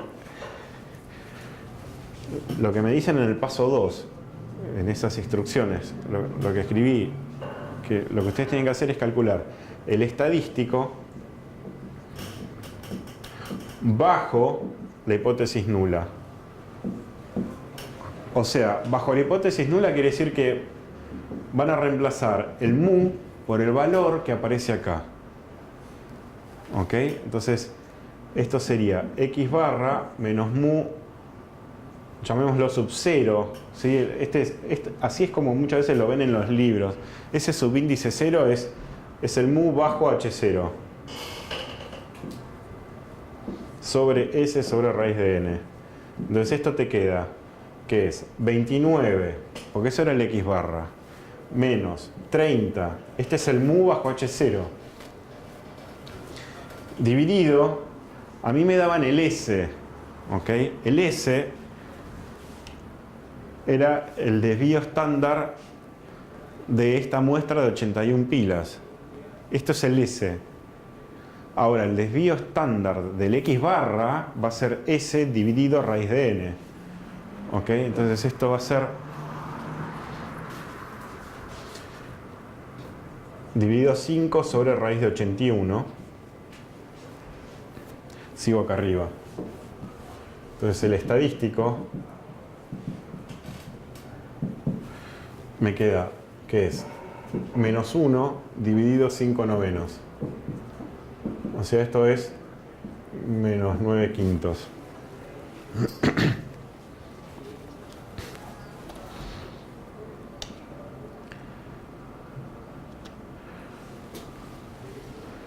O sea, es menos 1,8.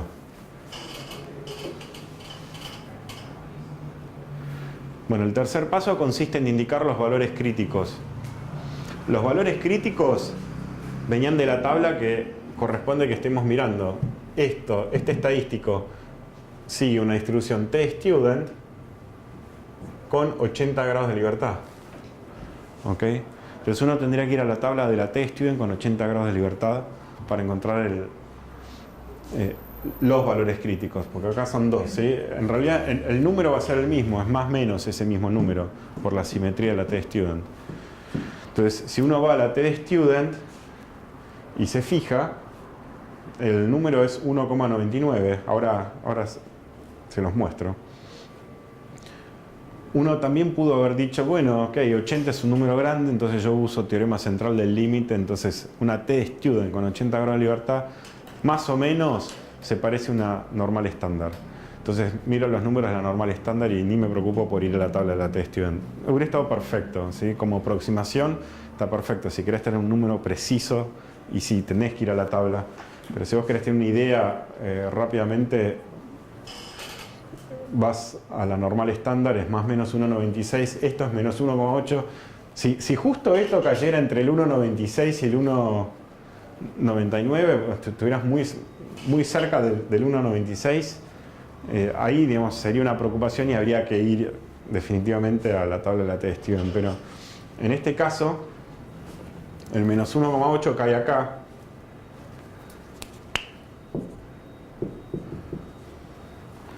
El menos 1,96, o bueno, el número exacto es menos 1,99, está a la izquierda. Entonces, ¿cuál es el resultado de este test de hipótesis?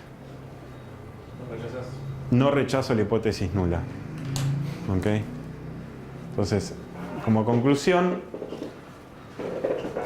cae en la región donde no rechazo. Concluimos que con una probabilidad de error tipo 95% no hay evidencia estadística suficiente para sostener que la vida media de las pilas no sea...